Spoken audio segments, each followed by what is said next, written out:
Hey, it's Zeta here, staying in front of my wall this time. Now that it's not bare and white, much like an unfortunate pantsing incident. My analogies are still bad, I'm sorry. But, yeah, shoot 'em ups. They've been on the mind lately since I've been playing a lot of Enter the Gungeon. I don't know, there's just something really satisfying about just shooting a bunch of glowies and taking out rooms full of enemies and just giving them all the heck. Don't get me wrong, I like using my brain every now and then, but sometimes you just need some mindless entertainment. There's a lot of games out there that serve as the aloe to my itchy trigger finger. I've always been a pretty big fan of platformers with shooting elements, dual stick shooters, you know, stuff like that. Megaman, Cave Story, Geometry Wars, Ratchet and Clank. There's some that come to mind right off the bat. Also Enter the Gungeon. Oh, so many crazy weapons in that game. I love it. I want to review you, but yet I cannot beat you. Arcade light gun shooters just add to it, what with the ability to wield a physical likeness of a gun. Speaking of which, one genre of shoot 'em up I've seen a lot in the past were gallery shooters. It's kind of like a light gun game, except on a console, so you have a character that's in the foreground while shooting at enemies in the background, rather than a physical gun. A favorite one for me in the vein would be Wild Guns for the Super Nintendo. Heck, that one even got a reloaded version not too long ago on the PS4 and everything. Good times. So literally a week ago, before writing the script, I was perusing Steam's Discovery Queue, you know, like I usually do for new games, and I came across Botvice. And I watched the trailer, it looked fun, yeah, it was on sale. I was trying to stave off the urge to cringe violently at the over 9,000 meme, but I decided to give it a shot. The dart didn't come out. No, there it is.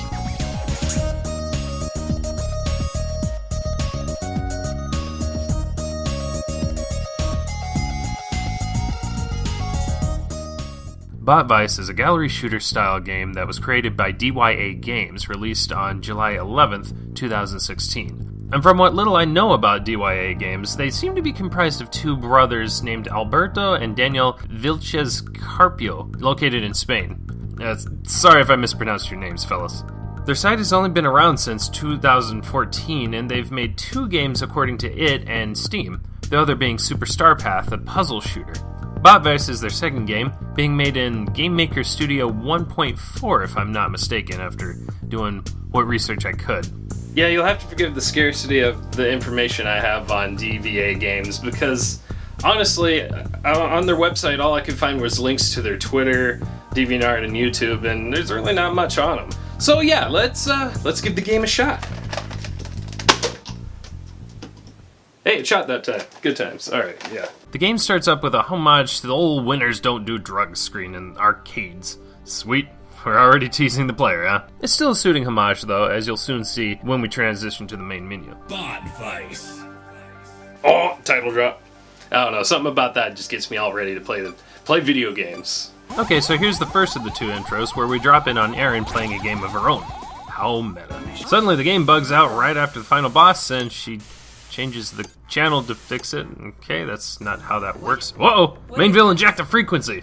My dear Bot City inhabitants, it is time to put aside all other interactive entertainment offers and listen to my words. Okay, wait. That's his voice? I am very pleased to announce that I have taken control of the Tamanaka Plaza building. Okay, no. That's not his voice. That can't be his voice. He sounds like an evil Wimplo.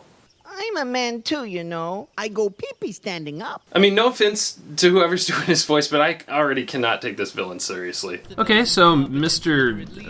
Don't know his name, he doesn't introduce himself, says that he wants 100 billion bot coins or it'll destroy the tower in Tamanaka Plaza. Then he says that the police will probably not have access to the funds, then he tells people to pay up anyways, but then he tells people to go talk to one of his robots if we disagree, so this guy either didn't think his speech through, or he's just hamming up his evil scheme. Oh, and one more thing for those of you who are fans of the theatrics.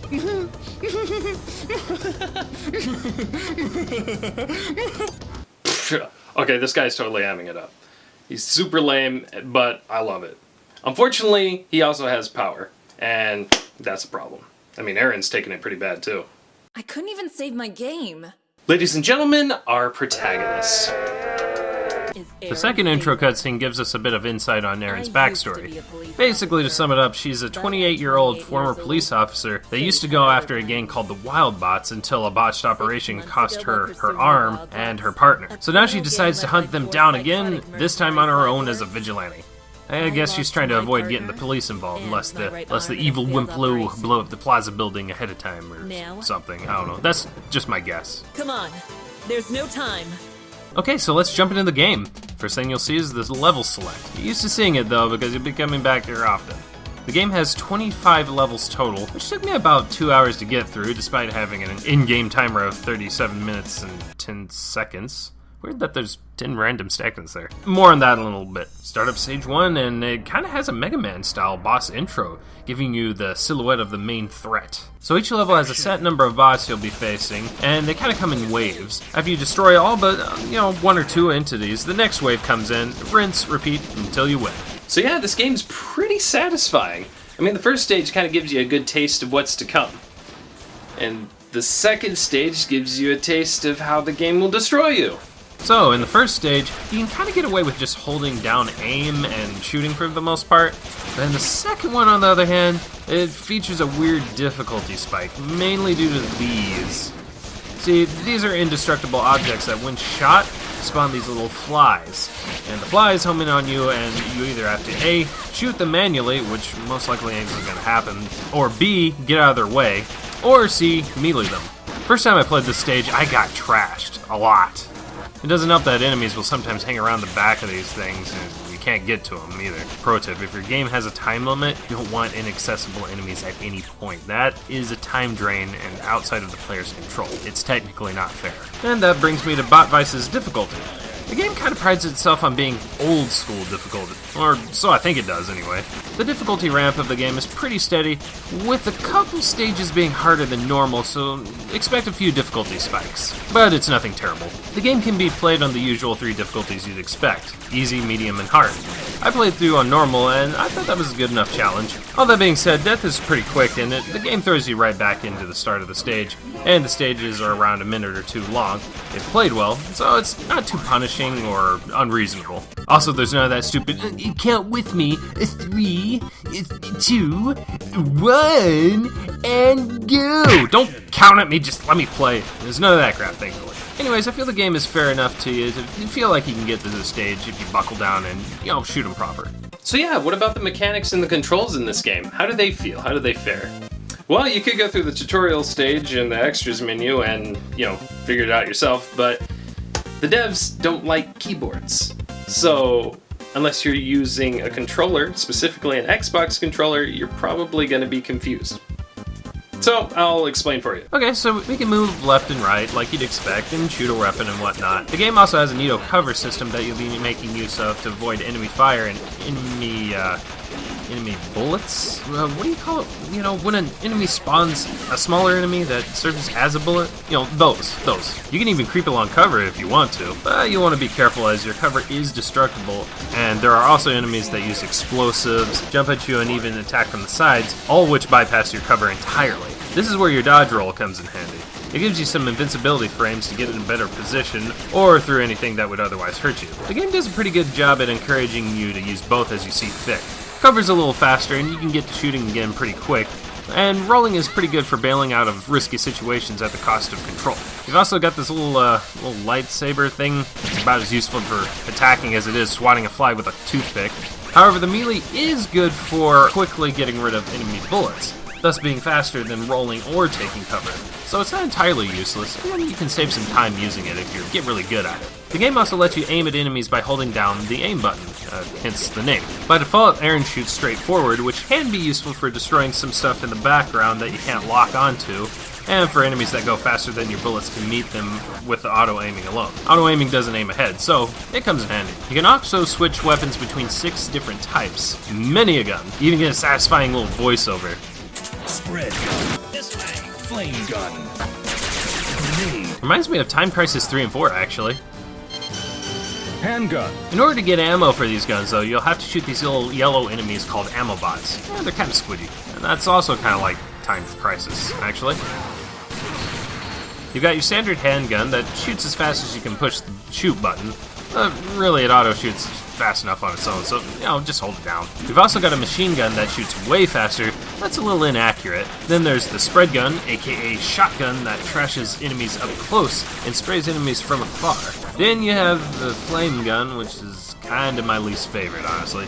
I mean, it's really powerful up close, but it has a limited range, so anything beyond that range is untouchable, and the projectile speed is pretty slow. Then there's the rocket launcher, which is depressingly weak for explosive ordnance, but it does have the perk of destroying enemies with shields, bypassing them entirely. I freaking hate those enemies. Deeply. Then we have grenades, aka the I win button. Kaboom! As I mentioned earlier, this game has a time limit. Also much like Time Crisis. Something tells me that the devs would really like the Time Crisis series if they haven't played it before. I mean, I do. I mean, you got cops racing against time, a cover system, you got an announcer that yells out whatever weapon you're equipping, and you shoot enemies to get weapons. No wonder I like Bot Vice. I mean, sorry, I got distracted. Anyway. The game has a time limit of 37 minutes and 10 seconds. How oddly not rounded out. Huh. The game will keep track of how long it takes you to clear each stage, and I think the rating it gives you is based on how good of a time you're making, rating you on a scale from A to G.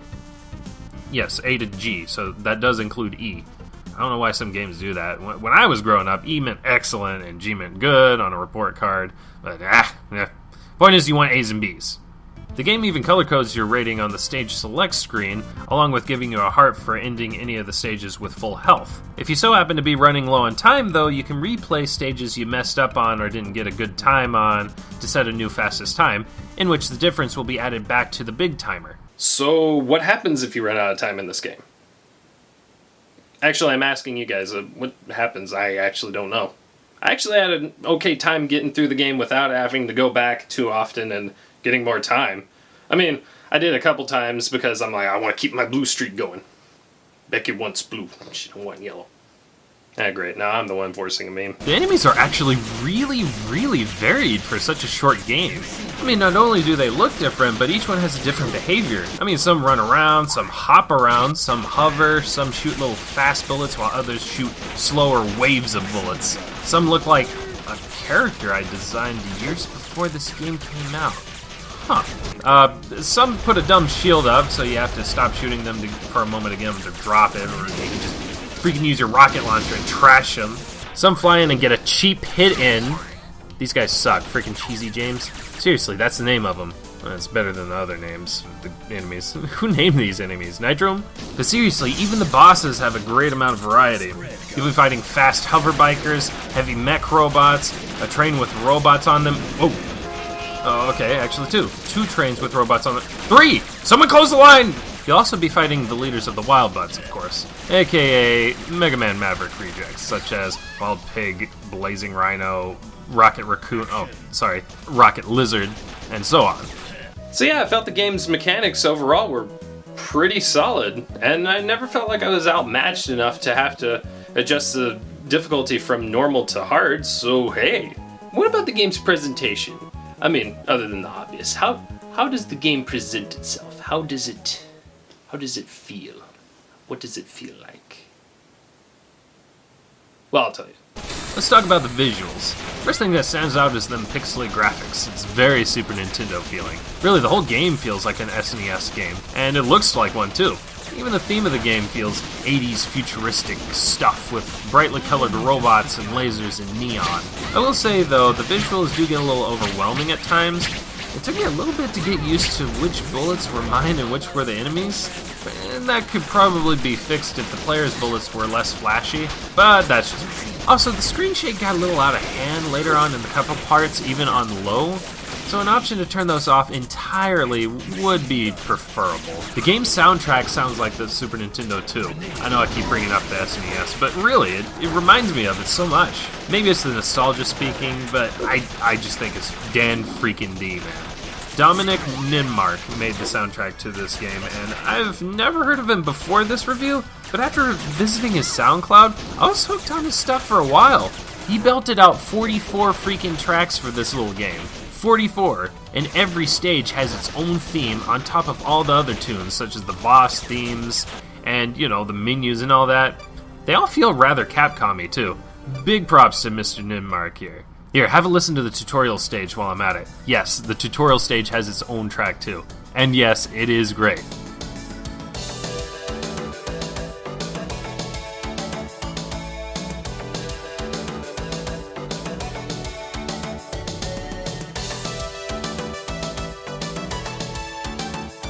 Oh, I love that little synthy guitar sound. It takes me back. It sounds just like the one from Legend of the Mystical Ninja. The sound effects are super too. I mean, I've already mentioned the voiceover for weapon swapping. It's like pumping a shotgun, but with words. The explosions and shooting sounds are pretty nice and crunchy, as you'd expect from an 8-bit-ish kind of game.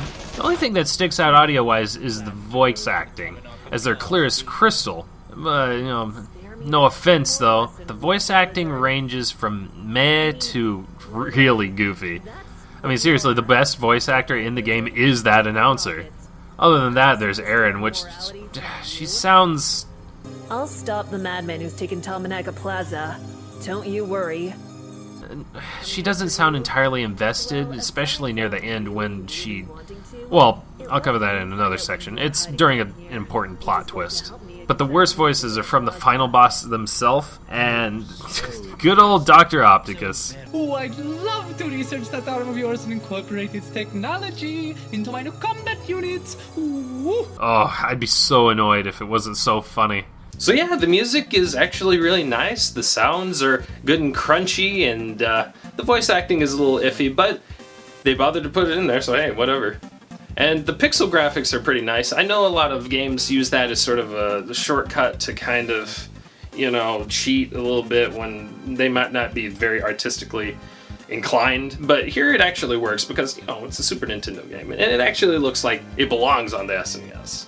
Next, I'm going to be going into stories. So if you don't want any spoilers, you may want to avert your attention at this point. But honestly, the story's nothing to write home about, so, you know. So we already know the intro, but honestly, there's not much outside of that as far as story goes. Every 5 stages, you get a big boss battle stage to complete with a rather lifeless cutscene, honestly. They just kind of stand there and shoot the story, really. Our first 5 stages take place in the streets in the city. After destroying more than what I think the robots are causing in property damage, we encounter our first boss, Wild Pig. Looking for a job?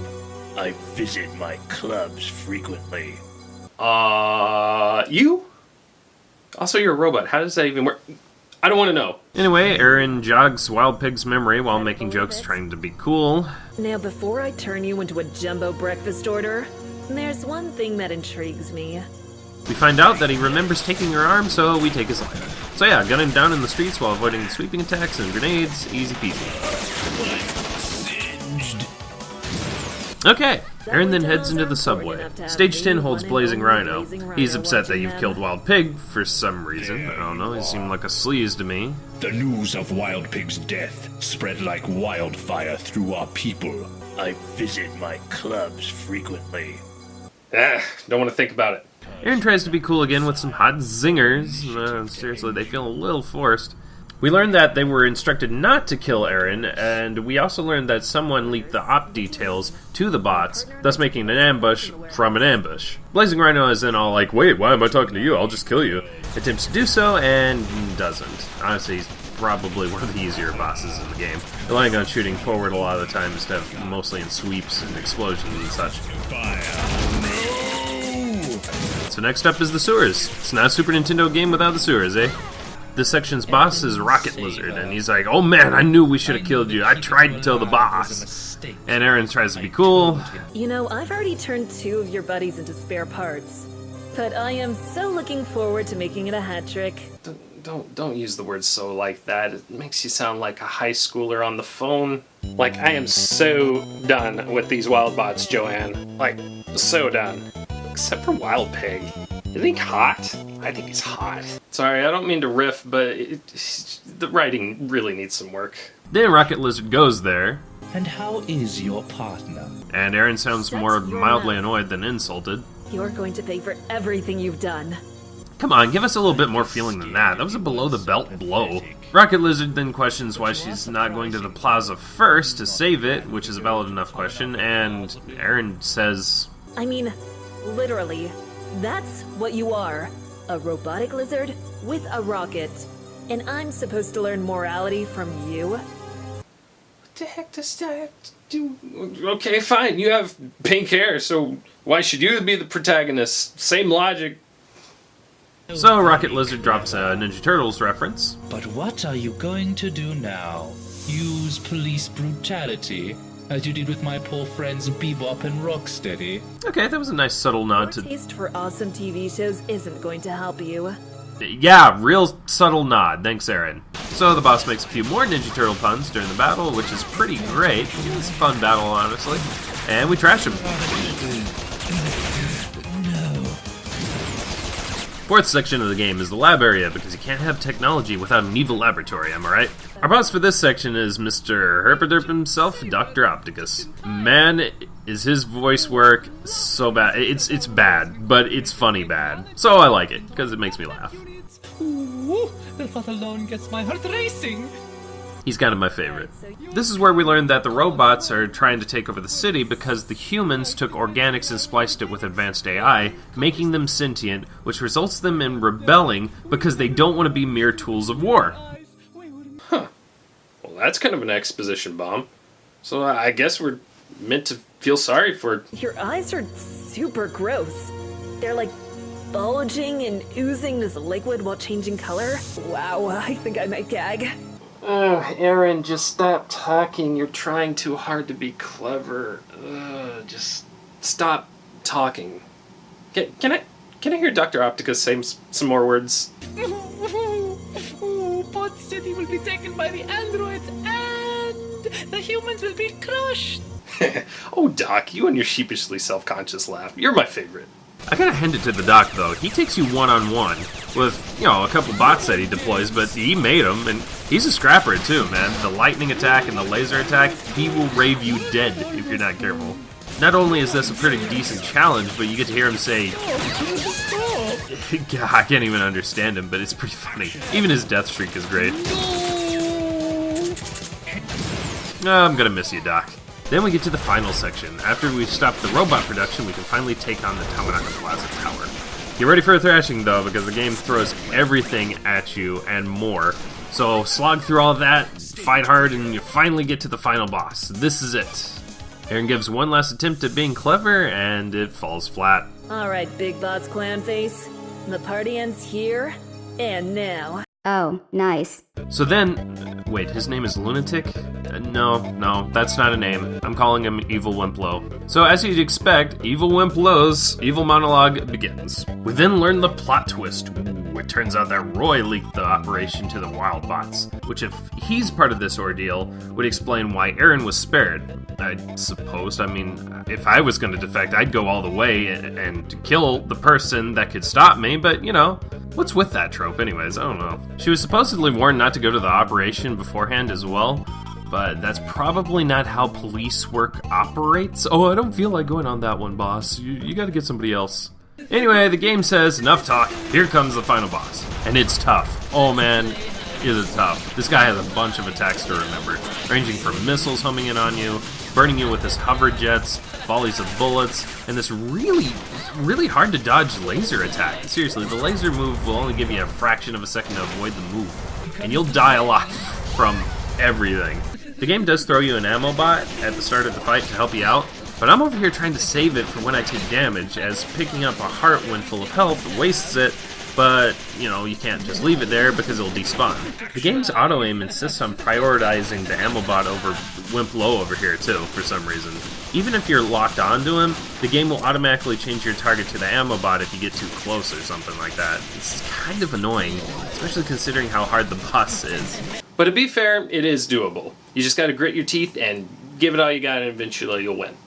Besides, it's not the attacks you gotta be worried about.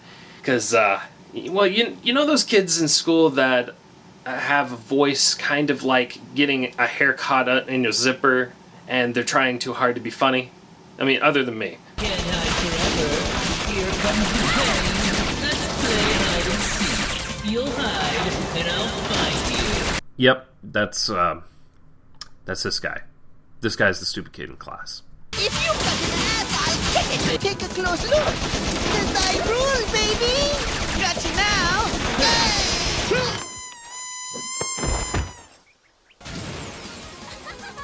And scene. Having completed the game, we reflect on the events that just transpired, and we're kind of left on a cliffhanger. Oh, it also had a radioactive bomb contained inside of it, ready to be activated at dawn. Oh, I guess we disarmed the bomb with our bullets, too. Never mind. It's just there to explain the game's time limit. There's some post-story after the credits, but I'll just leave that part out. I know I'm riffing too hard into the story, but it really is that bad. Seriously though, you should play this game regardless. Outside of the difficulty spikes that I've encountered, my only complaint is $12 is a little bit much for a game that you can basically beat in a couple lunch breaks. So I recommend you get it whenever it goes on sale. Other than that though, if you like Time Crisis and gallery shooters as much as I do, then you'll probably like this game, especially if you get all nostalgic for the Super Nintendo era. Thanks for playing!